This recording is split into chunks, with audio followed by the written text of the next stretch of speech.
크신 은혜와 사랑을 감사하고 감사합니다. 하나님의 은혜 속에 살아가는 저희들, 오늘도 하나님의 은혜 속에서 정녕 하나님이 기뻐하는, 하나님이 영광 받으시는 아름답고 복된 시간이 되게 하여 주시옵소서. 주의 큰 놀라우신 은혜가 충만하기를 간절히 소원합니다. 주님께서 홀로 영광 받으시는 아름답고 복된 예배 되기를 간절히 소원하며 예수님 이름으로 기도하옵나이다. 아멘. 우리 집사람은 제 책상에 가면 설교 원고가 있어요. 갖다 주실래요?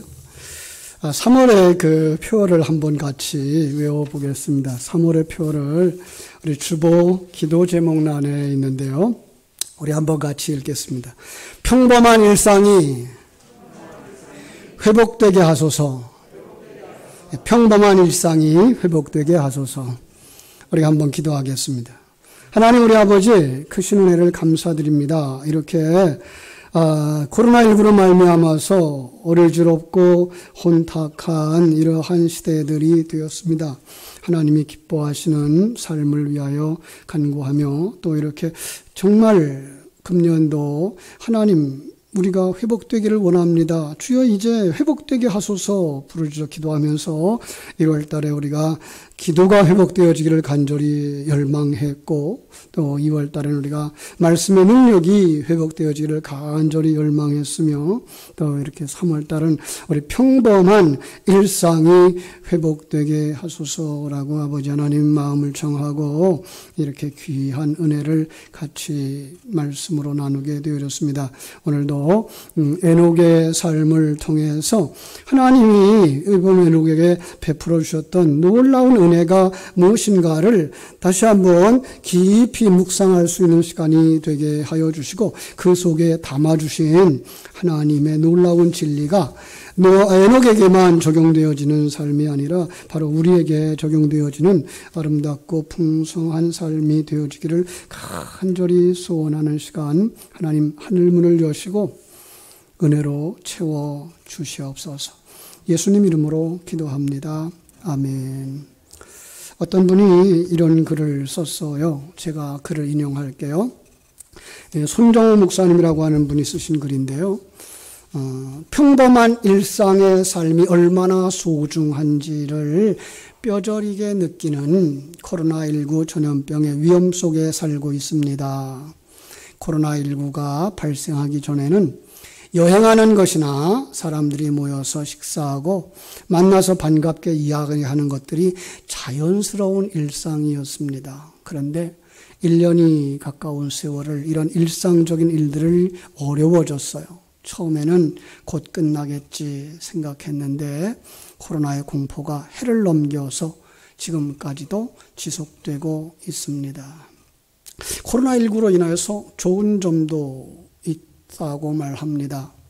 개인적으로는 외출을 자제하기 때문에 다른 때보다 성경책을 많이 읽을 수 있어서 좋다고 하고 설교를 영상에 담아서 유튜브에 올려야 하기 때문에 메시지를 더 잘 충실하게 준비하고 그래서 성경을 더 깊이 연구하고 묵상하게 되었으며 다른 목사님들의 설교 영상을 통해서 듣고 은혜 받는 기회도 많아졌습니다. 사회적으로는 사람들이 마스크를 잘 쓰고 손도 부지런히 씻으며 방역에 힘쓰기 때문에 질병의 위험으로부터 예방에 많이 도움이 되는 것 같습니다. 이렇게 썼어요. 여러분 정말 우리의 삶이 요즘 들어서 힘들다 그런 생각이 안 듭니까? 그런데 요즘만 힘든 건 아니죠 사실. 역사 속에 이렇게 살펴보면 이런 재앙들은 어느 때나 있었어요. 제가 마태복음 24장에 말세의 징조를 이야기할 때에 말세의 징조에 나오는 이야기들을 이야기하면서 그건 예수님 시대에도 있었고 그 이전 시대에도 있었고 지금도 있다라고 얘기한 것처럼 우리 가운데에 전쟁의 소식들 또 들리잖아요. 그죠? 전염병, 이 코로나19 이렇게 보면서 참 벌써 꽤 오래됐네요. 그죠? 중국에 있을 때 사스가 퍼졌을 때 생각이 나더라고요.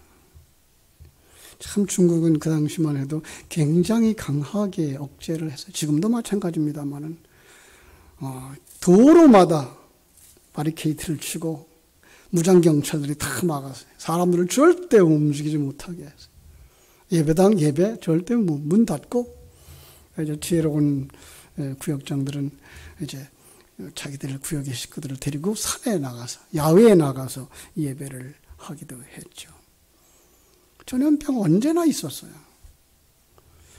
기근, 홍수, 지진, 그동안 우리는 보아왔죠. 사람들이 그러한 고난에 잘 적응하고 살아가고 있는 지혜가 있어요. 물론 그 당시 만나면 힘들지만 우린 극복해왔고 지금도 극복해 가고 있는 줄로 믿습니다. 우리는 지금 코로나19가 하루빨리 종식되고 평범한 일상의 삶으로 다시 돌아가는 그날 회복되어지기를 기도하고 있습니다. 이런 일상 속에서 일상생활, 평안한 일상생활이 얼마나 행복했던가를 묵상할 수 있었습니다. 성도로서 정말 행복한 일상생활은 어떤 것일까? 성도들이 회복되어지고 싶은 신앙생활의 그 평범한 모습은 어떤 것일까? 그리고 그건 어떻게 회복되어져야 하는가? 이 시간에 함께 묵상을 하려고 그러는데요. 오늘 창세기 5장 21절로 24절과 함께 히브리서 11장 5절로 6절을 한번 보시겠습니다. 영상 띄워주실래요? 히브리서 11장 5절 6절 같이 읽어요. 시작.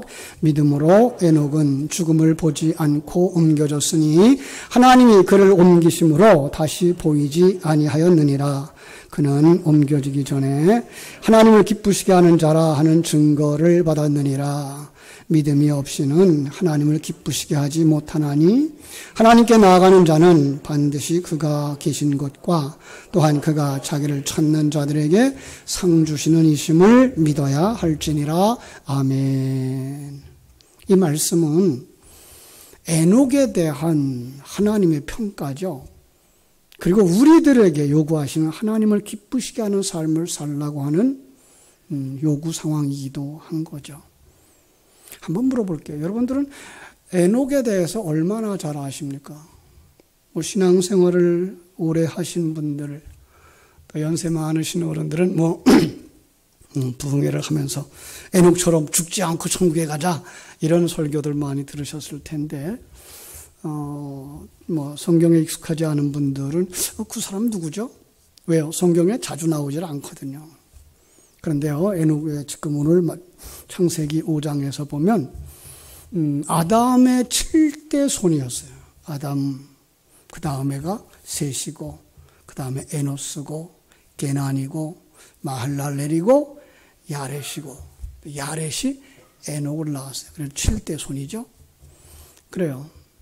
이 에녹에 대하여서 더 자세한 이 내용은 없어요. 우리가 알고 있는 이 늑절 구절로 지금 이렇게 그의 일생이 요약되어져 있는데, 이 늑절을 간단하게 요약하면 이거죠. 에녹이 태어났다. 65세에 무드셀라를 낳았고 300년 동안 하나님과 동행했고 365세에 하나님이 데려가셨다. 간단해요. 그죠?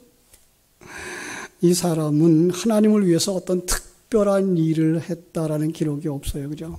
아브라함처럼 믿음의 조상으로 기록되어지도 않았고 모세처럼 이스라엘 백성을 애굽에서 건져내는 일을 하지도 않았어요. 그런데 히브리서 11장에서 뭐라고 말한다고요? 하나님을 기쁘시게 하는 자라. 예. 하나님을 기쁘시게 하는 삶. 에녹에게 있어서는 이 늑절로 기록되어져 있는 이것이었어요. 그것이 무엇이었을까? 전 그래서 이 늑절 속에서 세 가지 아주 중요한 대지를 잡았어요. 첫째는 하나님과 동행하였다라는 거예요. 에녹은 어떤 사람이었다고요? 하나님과 동행하는 사람이었다. 예수님을 영접하고 성도로 살아가는 삶이 하나님과 동행하는 삶이요 신앙생활이라고 하는 걸 사람들이 이해하지를 못하더라고요. 많은 사람들이 생각하는 하나님은 교회에 계셔, 성전에 계셔. 그 하나님은 하늘나라에 계셔. 나는 세상에 있고 나는 세상 속에서 나 홀로 살아가다가 주일날 성전에 와서 하나님 만나면서 하나님 안녕하셨어요? 그러고 들어오고 있는 것 같고, 그 시간에만이라도 하나님 기쁘시게 해드리려고 찬양을 하고 율동도 하고 예배를 드린다고 생각하죠. 그러나 오늘 본문은요, 하나님과 동행하는 삶이 에녹이 하나님을 기쁘시게 하는 삶이었다. 하나님 안 계신 곳이 없어요. 내 안에도 계시고요, 내가 거하는 그 자리도 계시고요, 그죠?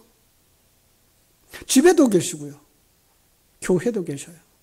그런데 하나님과 동행한다고 하는 의미가 무엇일까 묵상을 해봤어요. 저는 거기서 그것은 하나님과 하나 되어짐이구나. 예. 하나님이 자기 백성들을 부르실 때에 이렇게 말씀하셨어요. 내가 너와 함께 있으리라.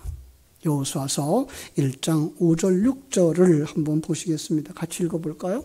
내 평생에 너를 능히 대적할 자가 없으리니 내가 모세와 함께 있던 것 같이 너와 함께 있을 것임이니라. 내가 너를 떠나지 아니하며 버리지 아니하리라.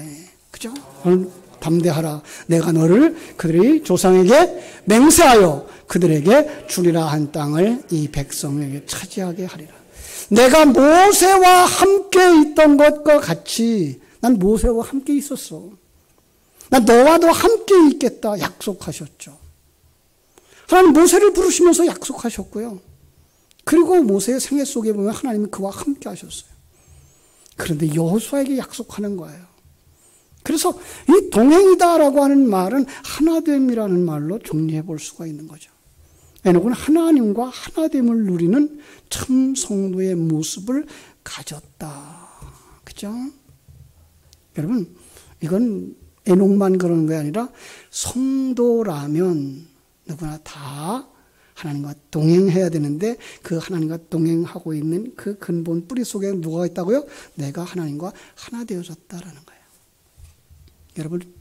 여러분이 하나님과 하나 되어진 거 믿습니까? 왜냐하면 예수님을 믿는다, 예수고 고백할 때 예수님을 영접하죠. 그러면 예수님 어디 계셔요? 내 안에 계셔요. 그죠?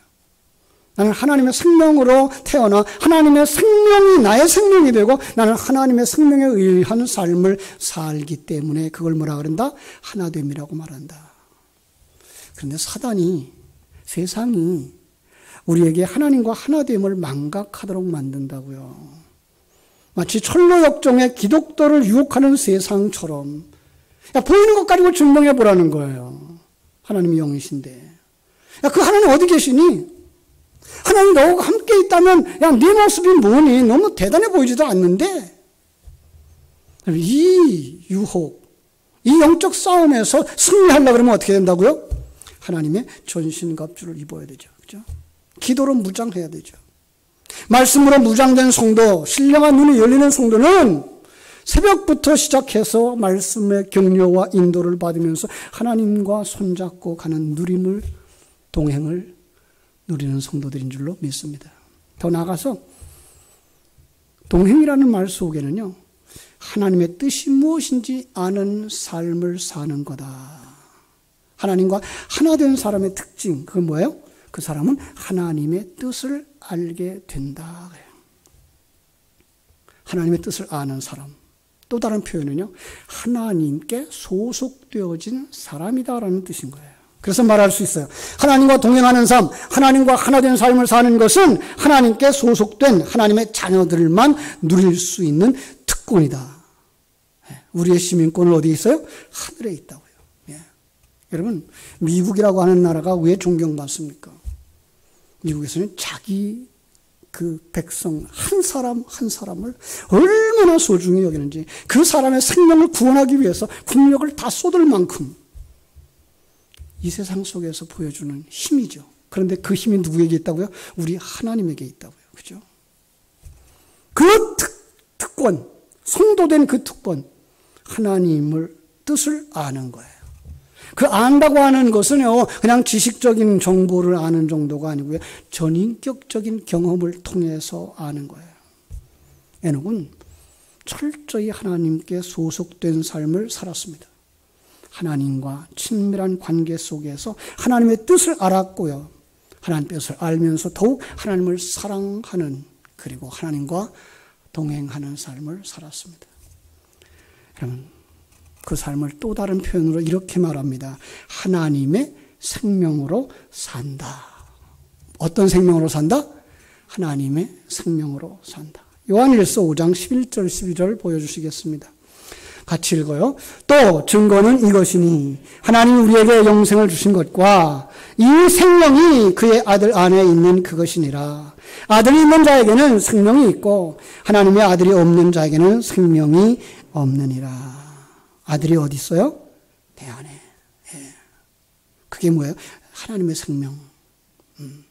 그러니까 성도들은 이 세상에서 살아가면서 세상 사람들과 또 다른 생명을 가지고 살아가는데, 예수님을 영접하는 순간 예수님이 그 생명을 가지고 그 안에 들어오시기 때문에 예수님은 그들 속에 생명이 되어지고 그들 속에 참으로 은혜가 이렇게 일어나도록 일하시는 하나님인 줄로 믿습니다.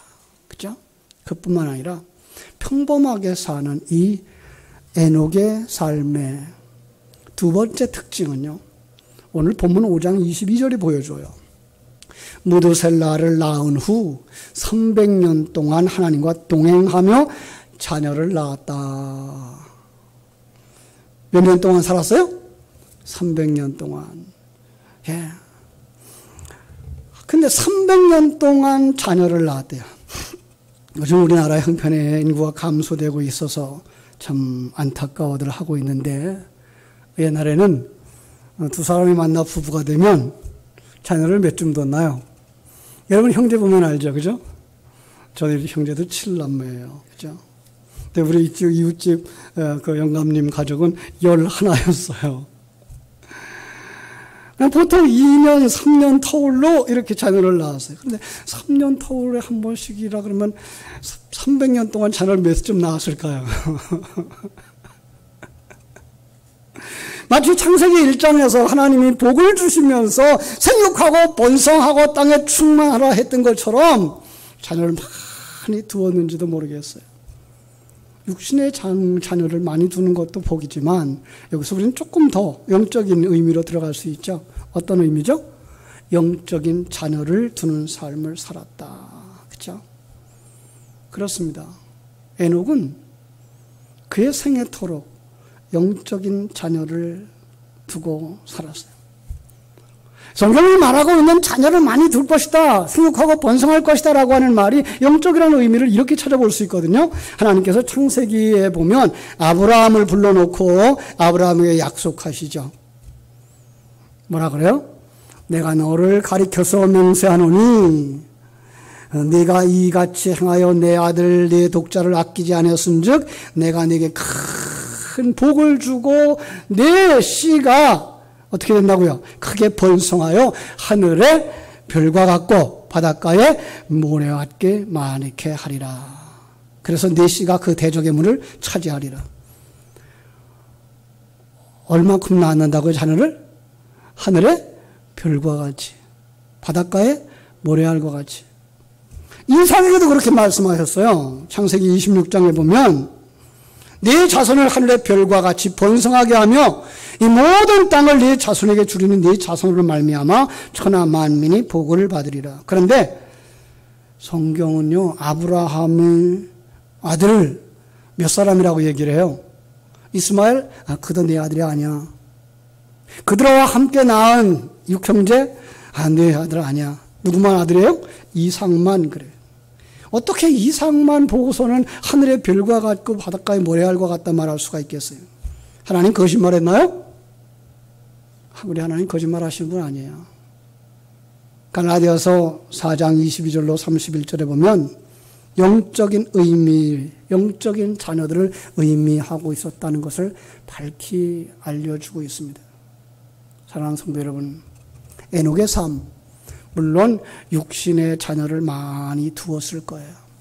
그런데 그 많은 자녀들을 낳는 것을 하나님이 기뻐하는 것이었을까요? 무조건 자녀만 많이 낳으면 하나님 기쁘시게 하는 거예요? 아니요. 그 중에 소중한 건 뭐예요? 영적인 자녀를 많이 두는 일이 하나님을 기쁘시게 하는 일이라는 것입니다. 요즘 시골 마을마다 초등학교가 문을 닫고 다른 마을로 가서 공부해 통폐합이 되고 있어요. 참 여러 가지 대책을 세워야 된다고 이렇게 안타까워하고 있는데 여러분 우리도 그래야 되지 않겠습니까? 영적인 자녀를 두기 위해서 우리 기도하고 실천해야 될 줄로 믿습니다. 우리는 영적인 눈으로 보십시다. 한 번쯤 돌이켜 자기 자신을 보십시오. 여러분의 일생에 여러분에게 있어서 영적인 자녀는 몇 사람이나 두셨는지요? 저는 여기서 나 그 사람 전도했어. 그 사람 교회 나오라 그랬고 그 사람 교회 나왔어. 그리고 집사가 되고 권사가 됐어. 장로가 됐어. 거기까지 이야기하고 있는 것 아니라고 생각합니다. 영적인 자녀와 영적인 아버지의 관계는 언제까지 계속되어져야 됩니까? 이 세상 끝날 때까지. 그죠? 여러분들이 전도하고 여러분들의 생명을 불어넣어준 그가 정말 여러분의 영적인 자녀가 되어지기 위해서는 어떻게 된다고요? 여러분이 관리해줘야 된다고요. 여러분 관계를 가지고 있어야 된다고요. 최소한도로 명절 때만이라도 서로 연락을 할 수 있어야 되고, 그죠? 좋은 일, 그죠? 힘든 일 같이 나눌 수 있어서 정말 영적인 관계를 유지하고 마지막까지 살아갈 수 있는 그런 성도, 그러한 자녀 여러분들이 헤아려 보시기 바랍니다.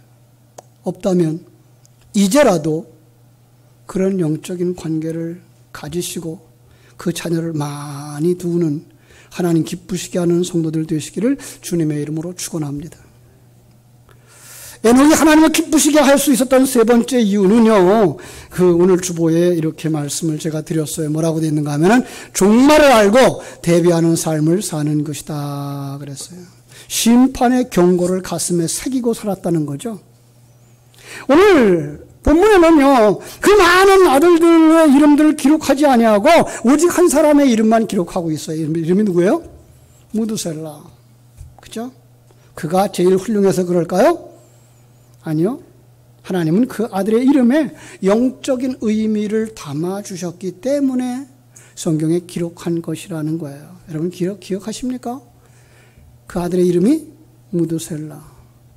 여러분 무드셀라라고 하는 이름 속에 무슨 의미가 담겨져 있을까요? 무드셀라라고 하는 이름은요, 창 던지는 자라는 뜻인데요. 고대 전쟁터에서 창 던지는 자가 제일 앞장서서 나갑니다. 마치 다윗과 골리앗이 싸움을 할 때에 다윗의 백성들, 전 군사들 뒤에 있고, 그죠? 골리앗의 군사들 뒤에 있고, 앞장서는 누구만 나왔어요? 다윗과 골리앗. 마찬가지예요. 그때에 상대방을 쓰러뜨리면 전쟁이 이긴 거예요. 반대로 말해서 창을 든 자가 넘어지면, 창을 던진 자가 무너지면 어떻게 되는 거예요? 망하는 거예요. 그런데 이 무드셀라라고 하는 이름을 가진 이 사람들의 이야기는 뭐예요? 창을 던진 자가 죽으면 이 전쟁은 진 것이나 다름없게 된다라는 사실을 에녹은 감지하고 살았던 거죠. 예. 다시 말하면 이 아이가 죽으면 심판이 온다. 여러분 정말 이런 이름을 어떻게 지었을까요? 그는 성경 속에 나오는 많은 사람들의 이름이 하나님이 주신 이름이라고 보기 때문에 하나님의 계시에 의한 장명이라고 할 것입니다. 이 아들이 죽는 날 이 세상 심판이 임할 것. 예, 정말 그랬을까요? 그래서 많은 학자들이 계산을 해봤어요. 뭐 학자가 아니라도 우리도 계산해 볼 수 있는데요. 하나님께서 홍수로 이 세상을 심판한 게 노아 몇 살 때? 노아 600살 때. 그때 그 무드셀라의 나이가 몇 살? 969살. 노아의 아버지가 노아를 낳을 때 나이가 182세. 예. 라멕의 아버지가 무두셀라를 낳을 때에 187세. 그러니까 합쳐보면 몇 년에 369년. 거기에다가 노아 600 더하면 뭐예요? 969세. 그러니까 이 사람이 죽으면 심판이 온다는 말은 그대로 적용되어진 거죠. 그러니까 에녹은 손자 노아가 600살, 무드셀라는 그 손자 노아가 600살 되던 해에 죽은 거예요. 그런데 오늘 우리가 살펴보려고 하는 것은요, 그 아버지가 아들의 이름을 부르는 생활을 했겠죠. 이름 부를 때 어떻게 했어요? 이 아들이 죽으면 심판이 오는데. 옛날 어른들의 아픈 부분일지 모르겠는데요. 과거에 자녀를 7, 8씩 두고 많으면 10씩 낳아서 키웠을 때 가난하고 의료시설도 제대로 되지 않아서 하나 둘 잃어버린 경험들은 다 있지 않나요? 에녹의 시대도 그랬을 거라고요. 얼마나 조바심을 하면서 자녀를 키웠을까요? 이 아들이 어디가 아프기만 하면 덜컥 걱정했을 거예요. 어떤 걱정이에요? 이 아이가 죽으면 심판이 오는데.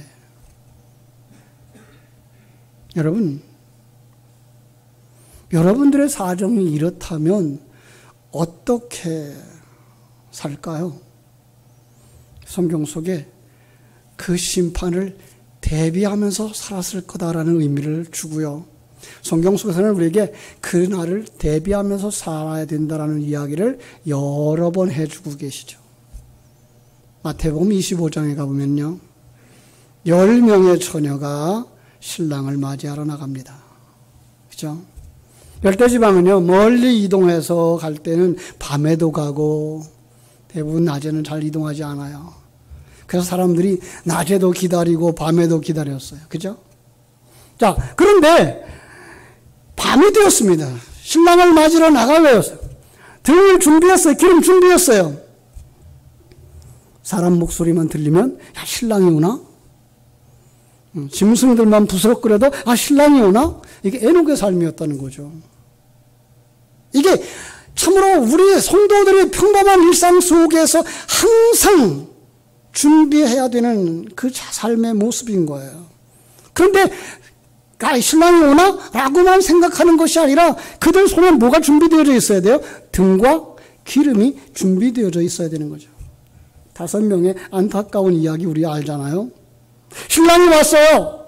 그런데 등불에다 불을 붙이려고 그러니까 불을 붙일 수가 없어요. 왜? 기름을 준비하지 않았던 거예요.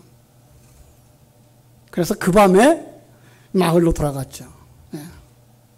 마을에 들어가니까 요즘같이 24시간 편의점 있는 거 아니잖아요. 그때는 저녁에 해지면 그냥 문 닫고 잠자는 가게들이니까 기름을 구할 수가 없는 거예요. 그 깜깜한 길을 찾아서 신랑의 집에 와서 문을 두드려요. 우리야, 문 열어주세요. 뭐라 그랬다고요? 나는 너희를 알지 못한단다. 에녹은 어떻게 했다고요? 히브리서 11장 5절에 주신 말씀처럼 믿음으로 에녹은 죽음을 보지 않고 옮겨졌으니 하나님이 그를 옮기심으로 다시 보이지 아니하였다. 왜? 그는 옮겨가기 전에 하나님을 기쁘시게 하는 자라 하는 증거를 받았기 때문이다.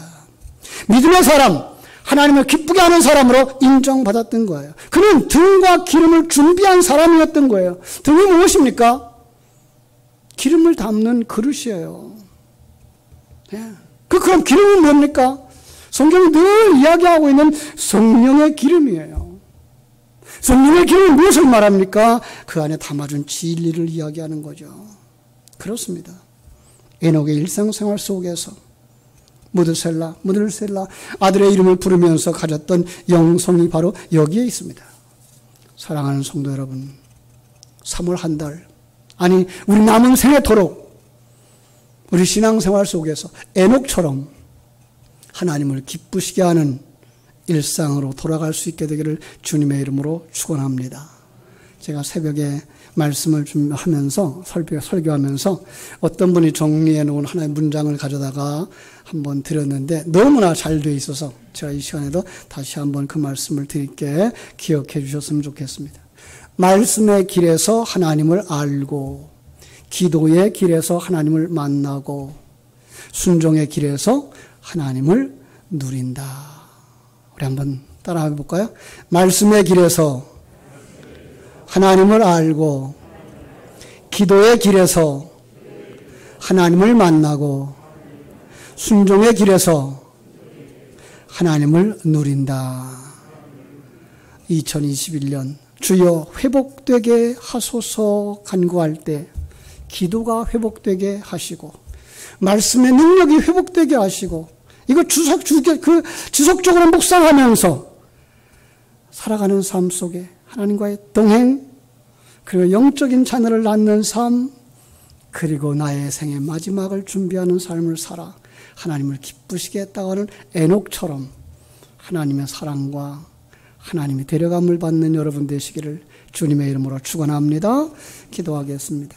아버지 감사합니다.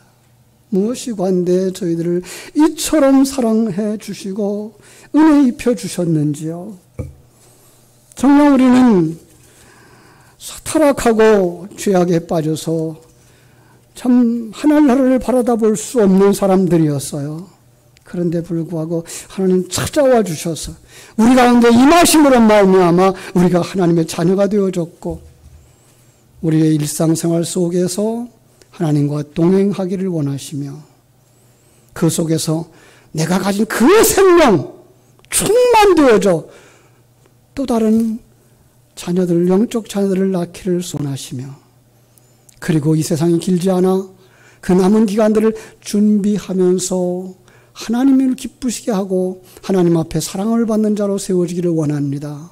아버지, 우리 모든 성도들의 일상이 그저 자연스럽게 기도하고 말씀 보는 생활처럼 보이지만 그 속에 항상 임마누엘을 누리며 항상 영적 자녀들을 출산하고 양육하고 관계를 가지는 삶이 되어지며, 한 걸음 더 나가서 자기의 생의 마지막이 언제인지를 준비하면서 살아갈 수 있는 복 있는 사람들, 하나님이 기뻐하는 사람들 다 되게 하여 주시옵소서. 예수님 이름으로 기도드리옵나이다.